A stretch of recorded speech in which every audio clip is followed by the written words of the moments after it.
कागज की कश्ती थी, पानी का किनारा था, खेलने की मस्ती थी, ये दिल आवारा था। कहाँ आ गए इस समझदारी के दलदल में, वो नादान बचपन भी कितना प्यारा था। जीवन में बचपन का एक अपना ही अलग महत्व होता है। हम तब बिल्कुल मासूम होते हैं, हमारे अंदर किसी भी प्रकार का छल कपट नहीं होता है। हम पूरे दिलो जान से दोस्ती करते हैं, अपने दोस्तों की मदद करना चाहते हैं और उनको हर तरीके का आराम देना चाहते हैं। बचपन में हमारा मन बिल्कुल साफ होता है। हमारा उद्देश्य केवल सभी को मदद करना होता है, लेकिन बचपन में हमें इतना ज्ञान नहीं होता है, जिसके कारण हम कभी कभी कुछ गलतियाँ भी कर देते हैं। तो ऐसे ही दो छोटे छोटे प्यारे नन्हे मुन्ने बच्चे केशव और श्यामा की कहानी हम आज पढ़ने जा रहे हैं। हमारी पाठ्य पुस्तक 6 का पाठ संख्या 3, जिसका शीर्षक है नादान दोस्त। नादान और दोस्त, दो शब्द इसमें। नादान अर्थात जिसको ज़्यादा समझ नहीं हो, जिसमें चालाकी नहीं हो, या कह सकते हैं कि जो भोला हो। दोस्त मतलब तो आप समझते हैं, आप सभी के दोस्त हैं, मित्र। यह कहानी है जो कि हिंदी के महान उपन्यास सम्राट, कथा सम्राट मुंशी प्रेमचंद जी द्वारा रचित है। उन्होंने बहुत ही सुंदर सुंदर कहानियाँ लिखी हैं और उसमें एक सुंदर सी कहानी हमारे पाठ्य पुस्तक में संकलित है, जिसका शीर्षक है नादान दोस्त। तो चलिए शुरू करते हैं आज का पाठ। लेकिन ये पाठ लिखने के पीछे मुंशी प्रेमचंद जी का क्या उद्देश्य था, पहले इसको हम समझ लेते हैं। बच्चों पर आधारित ये जो कहानी है, उसको लिखने के पीछे मुंशी जी का उद्देश्य ये था कि कहानियाँ हम सभी के मन को बहुत भाती है। ये बहुत ही आसान और सरल शब्दों में बहुत सारी शिक्षा हमको देती है, क्योंकि हर एक कहानी को पढ़ने के पीछे हम उससे शिक्षा ग्रहण करते हैं, उससे कोई ना कोई संदेश निकलता है। तो इस कहानी को लिखने के पीछे मुंशी प्रेमचंद जी चाहते थे कि बच्चों का हिंदी के प्रति रुझान पैदा हो, वो कहानियों के माध्यम से हिंदी से जुड़े। और बच्चे ही क्या, हर एक इंसान कहानियाँ पढ़ना बहुत पसंद करता है। और हिंदी साहित्य में बहुत सारे ऐसे ऐसे महान लेखक, कवि, कहानीकार हुए, जिनकी रचनाएं पढ़ने के लिए अहिंदी भाषी कितने लोग, जिनको हिंदी नहीं आती थी, उन्होंने हिंदी सीखी। तो चलो अब शुरू करते हैं आज का पाठ। इस पाठ में मुख्यतः 3 पात्र हैं, केशव, केशव की छोटी बहन श्यामा और केशव और श्यामा की माताजी। तो पाठ कुछ यूँ है। केशव के घर कार्निस के ऊपर एक चिड़िया ने अंडे दिए थे। कार्निस, कार्निस का अर्थ है छज्जा। आपने देखी होगी, बहुत सारी खिड़कियाँ होती, बहुत सारे घरों में खिड़कियों के ऊपर एक छज्जा बना होता है। तो केशव के भी घर में जो कार्निस थी, जो छज्जा था, उसके ऊपर एक चिड़िया ने घोंसला बना दिया था और उस घोंसले में उसने अंडे दिए थे। केशव और उसकी बहन श्यामा दोनों बड़े ध्यान से चिड़िया को वहाँ आते जाते देखा करते। अब केशव और उसकी बहन, ये उसकी जो शब्द है वो किसके लिए आया है, केशव के लिए। अपन या यूँ कह सकते केशव और केशव की बहन, तो बार बार केशव केशव शब्द की पुनरावृत्ति नहीं हो, इसलिए केशव के स्थान पर किस शब्द का प्रयोग किया है, उसकी। केशव संज्ञा शब्द है, व्यक्तिवाचक संज्ञा, उसके जगह पर हमने उसकी शब्द का प्रयोग किया है। तो संज्ञा के स्थान पर आने वाले शब्दों को क्या कहते हैं, सर्वनाम। तो यहाँ पर ये उसकी जो शब्द है वो केशव की जगह है और यह सर्वनाम शब्द है। केशव और उसकी बहन श्यामा दोनों बड़े ध्यान से चिड़िया को वहाँ आते जाते देखा करते। अब दोनों बच्चे छोटे छोटे थे, वो देखते हैं कि चिड़िया आ रही है, घोंसले में कुछ रखती है और वापस उड़ के फुर से उड़ जाती है। सवेरे दोनों आंखें मलते कार्निस के सामने पहुँच जाते और चिड़ा और चिड़िया दोनों को वहाँ बैठा पाते। अब इन बच्चों का रोज का ये शेड्यूल था कि वो क्या करते, सुबह उठते ही आंखें मलते मलते दौड़ के बाहर घर के छज्जे की तरफ जाते हैं और देखते हैं कि चिड़ा और चिड़िया छज्जे पर बैठे हुए हैं। उनको देखने में बच्चों को न मालूम क्या मज़ा मिलता, दूध और जलेबी की सुध भी न रहती। पता नहीं उन बच्चों को, केशव और श्यामा को, ये जो चीड़ा और चिड़िया उनको देखने में क्या मज़ा आता है। देखो चीड़ा और चिड़िया, चीड़ा अर्थात पुल्लिंग और चिड़िया अर्थात स्त्रीलिंग। अपन इसको यूँ समझ सकते हैं कि जैसे हम बोल रहे आदमी और औरत, ठीक है, नर या मादा, या सिंपल भाषा में समझो आप लड़का और लड़की।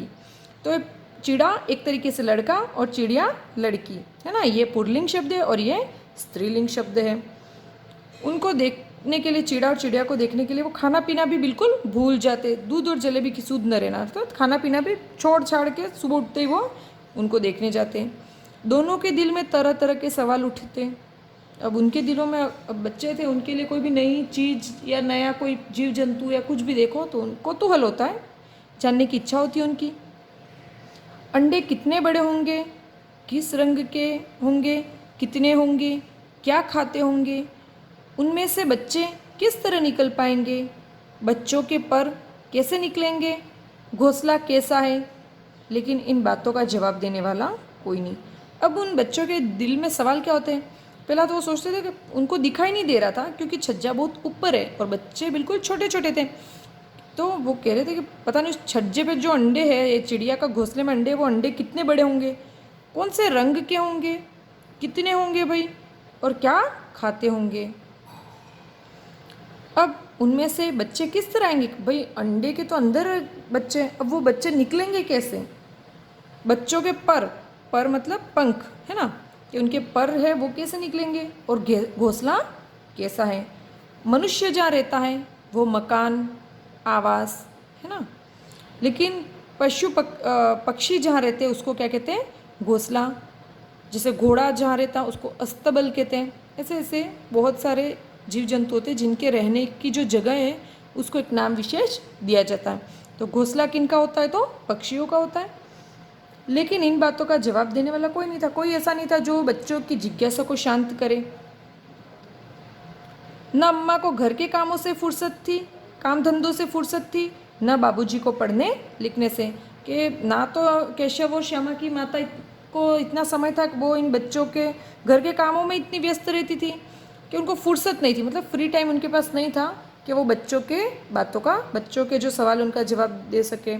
और जो बाबूजी है, मतलब इनके पिताजी हैं, वो सारा दिन पढ़ने लिखने में, मतलब शायद वो भी कोई लेखक वगैरह होंगे, तो वो भी सारा दिन अपने काम में बिजी रहते थे। दोनों बच्चे आपस ही में सवाल जवाब करके अपने दिल को तसल्ली दे दिया करते थे। तसल्ली मतलब शांति। वो दोनों आपस में एक दूसरे को एक सवाल पूछता, दूसरा जवाब देता, और दोनों एक दूसरे को शांत, मतलब उनको तसल्ली दे देते, समझा देते थे। श्यामा कहती, क्यों भैया, बच्चे निकलकर फुर्र से उड़ जाएंगे। श्यामा अपने बड़े भाई केशव से कहती कि भैया क्या है, बच्चे एकदम से अंडे से निकलकर फुर्र जैसे करके उड़ जाएंगे। केशव विद्वानों जैसे गर्व से कहता। देखो केशव के साथ यहाँ पर विद्वान शब्द आया है क्योंकि पुरुषों के लिए विद्वान आता है, लेकिन अगर श्यामा के लिए आता तो यहाँ पर विद्वान का विलोम आप कह सकते हो विदुषी। विद्वान पुल्लिंग शब्द है जो लड़कों के लिए, आदमियों के लिए आता है, और लड़कियों के लिए आता है विदुषी। तो आप कभी यूँ नहीं कह सकते हो श्यामा विद्वान है, श्यामा विदुषी बालिका है, मतलब जो लड़की होशियार है उसके लिए हम विदुषी लेते हैं, लेकिन अगर कोई लड़का होशियार है तो उसके लिए कहते हैं वह विद्वान है और वह विदुषी है। ठीक है। केशव विद्वानों जैसे गर्व से कहता है कि वो जैसे बहुत समझदार ऐसे बन के कहता है, नहीं रे पगली, पहले पर निकलेंगे। ऐसे कैसे उड़ जाएंगे भाई, बच्चे अंडे से निकलेंगे लेकिन उसके पहले उनमें से क्या निकलेंगे, पर, मतलब उनके पंख निकलेंगे। बगैर परों के बेचारे कैसे उड़ेंगे। पक्षी कैसे उड़ते हैं, पक्षी को उड़ने में मदद उनके दोनों पंख करते हैं, वो उनके शरीर का संतुलन बनाए रखते हैं और वो आकाश में अपने पंखों की सहायता से उड़ते हैं। तो केशव ये बात जानता था, तो वो अपनी छोटी बहन को कहता है कि भाई ऐसे कैसे उड़ जाएंगे, पहले उनके पंख निकलेंगे और पंखों की मदद से वो उड़ सकते हैं। श्यामा प्रश्न करती है, बच्चों को क्या खिलाएगी बेचारी। अब श्यामा उस चिड़ा और चिड़िया की परेशानी की तरफ उसका ध्यान जाता है, बोलते कि अब इतनी छोटे छोटे पक्षी हैं, ये अपने अंडों को क्या ला के खिलाएगी बेचारी। केशव इस पेचीदा सवाल का कुछ जवाब न दे सका। केशव को ये सवाल कैसा लगा? टफ लगा, पेचीदा लगा, कठिन लगा, तो वो इसका कोई जवाब नहीं दे सकता था। सवाल का विलोम होता है जवाब, ठीक है। विलोम शब्द भी हम साथ साथ में जो भी व्याकरण की चीज़ें होंगी वो देखेंगे। सवाल का विलोम जवाब, जवाब का विलोम हो जाएगा सवाल। प्रश्न उत्तर, ठीक है। सवाल को ही अपन कह सकते हैं प्रश्न और जवाब को हम कह सकते हैं उत्तर। इस तरह 3-4 दिन गुजर गए। अब ऐसे ही वो रोज़ देखते और 3-4 दिन निकल जाते हैं। दोनों बच्चों की जिज्ञासा दिन दिन बढ़ती जाती थी कि प्रतिदिन, दिन दिन शब्द 2 बार आया है, इसकी जगह हम कह सकते हैं प्रतिदिन, है ना।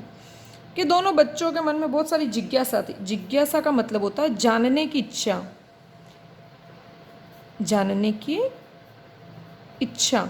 इसको एक शब्द में क्या कह सकते हैं? जिज्ञासा।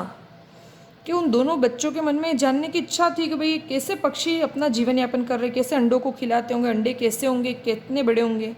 अंडों को देखने के लिए वे अधीर हो उठते। अब इतना ऊंचा था वो छज्जा के वो देख नहीं पा रहे थे कार्निस पर, तो वो व्याकुल हो रहे थे।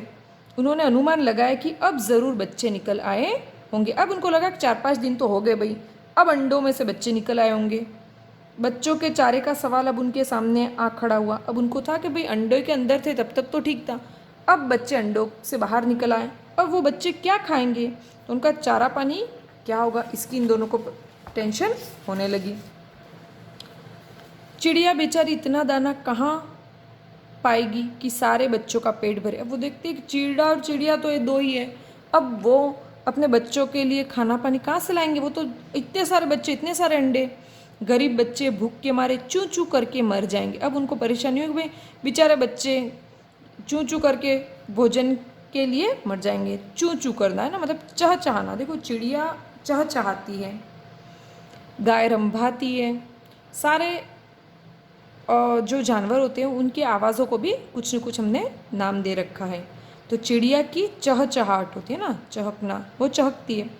इस मुसीबत का अंदाज़ा करके दोनों घबरा उठे। अब उनको यूँ हुआ कि भाई चिड़िया के बच्चे तो भूख से ही मर जाएंगे, और इस अंदेशे में उनको, मतलब वो टेंशन में आ गए, दोनों घबरा गए। दोनों ने फैसला किया कि कार्निस पर थोड़ा सा दाना रख दिया जाए। अब वो बोले चलो यार, चिड़िया की मदद करने के लिए वो सोचते कि कार्निस पर, छज्जे पर हम थोड़ा सा दाना रख देते अनाज। श्यामा खुश होकर बोली, तब तो चिड़िया को चारे के लिए कहीं उड़कर न जाना पड़ेगा। अब वो कहती है, श्यामा छोटी थी, वो कहती है हाँ फिर तो भैया चिड़िया को भी अपने बच्चों के लिए खाना लाने के लिए उड़कर कहीं उनसे दूर नहीं जाना पड़ेगा। केशव कहती है नहीं, तब क्यों जाएगी, हाँ भाई खाना जब मिल रहा है तब क्यों बाहर जाना पड़ेगा उनको। श्यामा कहती क्यों भैया, बच्चों को धूप न लगती होगी। श्यामा का ध्यान देख जाता है कि भाई इतना तेज गर्मी है तो क्या उन बच्चों को धूप नहीं लगती होगी। केशव का ध्यान इस तकलीफ की तरफ ना गया था। अब केशव ने तो ध्यान ही नहीं दिया था। बोला ज़रूर तकलीफ हो रही होगी, बेचारे प्यास के मारे तड़पते होंगे, ऊपर छाया भी तो कोई नहीं।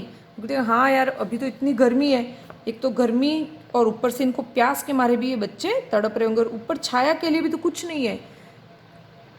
आखिर यही फैसला हुआ कि घोंसले के ऊपर कपड़े की छत बना देनी चाहिए। अब दोनों बच्चों ने फैसला किया कि हम क्या करेंगे, उस घोंसले के ऊपर कुछ कपड़े का छत बना देंगे, मतलब कपड़े से ढक देंगे ताकि धूप सीधे उन तक नहीं आए।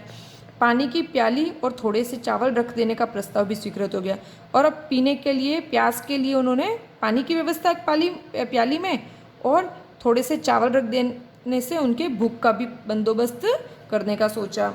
तो उन्होंने 3 चीज़ें सोची बच्चों के लिए। बच्चों को धूप से बचाने के लिए कपड़े की छत बनाना, प्यास से बचाने के लिए पानी की प्याली रखना, और उनको भूख से बचाने के लिए चावल रखने का प्रस्ताव स्वीकृत किया, मतलब स्वीकार किया। दोनों ने मिलकर सोचा कि भाई चलो ऐसे ऐसे करते हैं। दोनों बच्चे बड़े चाव से, मतलब बहुत मन से, बहुत रुचि से काम करने लगे। श्यामा माँ की आँख बचाकर मटके से चावल निकाल लाई। अब श्यामा क्या करती है, धीरे से जाती है किचन में और मम्मी से बच करके, उसकी मम्मी की आँखों से बच करके धीरे से चावल चुरा कर मटके से निकाल लाती है। केशव ने पत्थर की प्याली का तेल चुपके से जमीन पर गिरा दिया। अब पत्थर की प्याली थी जिसमें दिया लगाते थे, अब उस दिए में उन्होंने क्या किया, उस प्याली में तेल जो था उसको गिरा दिया और उसे खूब साफ करके उसमें पानी भर दिया। उसके तेल की जगह क्या कर दिया, उसमें पानी भर दिया। अब चांदनी के लिए कपड़ा कहाँ से लाएं, चांदनी मतलब सूरज से बचने के लिए ऊपर छज्जा बनाने के लिए जो छत बनानी थी। छाया करने के लिए कपड़ा कहाँ से लाया जाए? फिर ऊपर बगैर छड़ियों के कपड़ा ठहरेगा कैसे और छड़ियाँ खड़ी होंगी कैसे? छज्जा पहले तो इतना ऊंचा, अब उस पर पहले छत बनाने के लिए उसको घोंसले के ऊपर कुछ ढकने के लिए छड़ियाँ कहाँ से लाए, कपड़ा कहाँ से लाए, और छड़ियाँ ले भी आए, कपड़ा भी ले आए, तो छड़ियाँ खड़ी कैसे रहेंगी उस छज्जे पर? केशव बड़ी देर तक इसी उधेड़-बुन में रहा। इसी उधेड़-बुन में रहा मतलब वो इसी संशय में रहा, क्या करूँ और क्या नहीं करूँ, उसको समझ में नहीं आ रहा था। आखिरकार उसने यह मुश्किल भी हल कर दी। उसने बहुत सोचा और फिर इस मुश्किल का मतलब इस समस्या का भी उसने समाधान कर दिया। कैसे? श्यामा से बोला, जाकर कूड़ा फेंकने वाली टोकरी उठा लाओ। कि जाओ और कूड़ा मतलब कचरा है ना, कि घर में जो कचरा फेंकने वाली टोकरी है वो लेकर के आ जाओ। अम्मा जी को मत दिखाना और लेकिन मम्मी की आंखों में मत आना, मतलब माँ देख लेगी तो वो डांटेगी। श्यामा कहती वह तो बीच से फटी हुई है, उसमें से धूप नहीं जाएगी। श्यामा कहती कि भाई वो टोकरी तो ले आओ लेकिन वो तो बीचों बीच फटी हुई है, उसमें से धूप तो जाएगी। केशव ने झुंझला कर कहा, मतलब गुस्सा होते हुए कहा, तो टोकरी तो ला, मैं उसका सुराख बंद करने की कोई हिकमत निकालूंगा। हिकमत मतलब तरकीब, कोई ना कोई उपाय कर लूँगा, मैं उसको ठीक कर दूंगा, तू तो एक बार टोकरी तो लेके आ। श्यामा दौड़कर टोकरी लाई। केशव ने उसके सुराख में थोड़ा सा कागज ठूस दिया और तब टोकरी को एक टहनी से टिका कर बोला, देख ऐसे ही घोंसले पर उसकी आड़ कर दूंगा, तब कैसे धूप आएगी। अब श्यामा दौड़ करके पहले टोकरी ले आती है, उस टोकरी में जो सुराख था, सुराख मतलब छेद, जो छेद था उस छेद में वो क्या करता है, थोड़ा सा कागज ठूस देता है, कागज डाल देता है और टोकरी को एक टहनी किसी सहारे से, किसी लकड़ी के सहारे से थोड़ा टिका देता है, ऊंचा कर देता है और कहता है देख ऐसे घोंसले पर उसकी आड़ कर दूंगा, तब धूप कैसे जाएगी। श्यामा ने दिल में सोचा भैया कितने चालाक है, मतलब भैया वाकई कितने समझदार, कितने चालाक हैं। यहाँ से आगे हम का पाठ हम कल पढ़ेंगे। अभी तक हमने जितना पाठ पढ़ा, जितनी कहानी पढ़ी, उस कहानी में आए हैं चिड़िया, बालक, बालिका इत्यादि जो शब्द आए हैं। तो आपको आपका आज का होमवर्क है, गृह कार्य है कि आपको चिड़िया शब्द के और बालक शब्द के 4-4 पर्यायवाची शब्द कहीं से ढूंढ के याद करने हैं, ठीक है। कल का वीडियो चालू होने के पहले मैं सबसे पहले इसी पे बात करूँगी और अभी तक की जितनी कहानी है उसको आप कंठस्थ कर लीजिए, उसको अच्छे से याद कर लीजिए। इससे आगे की कहानियाँ कल पढ़ेंगे। धन्यवाद।